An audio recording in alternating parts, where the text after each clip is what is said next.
So what is a habit? When we're talking about habits, what does that really mean? Well, kind of the definition of a habit is basically an automatic behavior that happens in response to a specific situational trigger. So something that happens automatically, we're not consciously thinking of it, that happened to a trigger. Now, if you don't know what those words mean, let's go into a little detail. And for some of you, this might be a bit of a review. You've probably seen this before. I'm just going to kind of go over it really quickly. All right.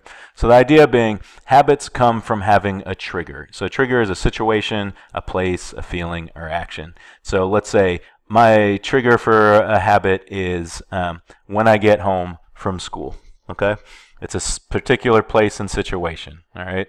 That trigger is going to make something happen in my habit. All right. The behavior is the actions. This is what we normally think of as the habit, right? The behavior is what actually happens, right? But the habit is all of this combined in an automatic way. So when I get home from school, maybe the first thing I do is I sit in front of the TV and start watching TV. Okay, that's my behavior. It's in response to me getting home from school. All right. Now, the really important thing is there is no such thing as a habit, an automatic behavior that it happens without you thinking about it, that doesn't come with some sort of reward, which is actions, feelings, or things. Something that feels good or sort of a benefit to it, getting you something you want. So again, I come home from school, I sit down, start watching TV. The reward is I feel kind of like I'm relaxed, I let my brain go, and I kind of de-stress a little bit from what's going on. All right?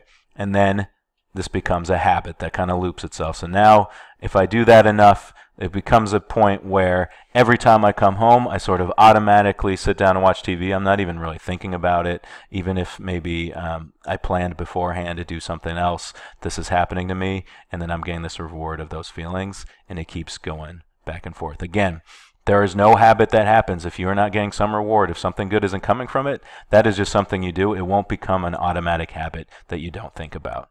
Okay, so it's really important to think that a habit is something that happens automatically in response to a particular situation, something you've basically trained your body, your mind, yourself to do in reaction to a certain situation.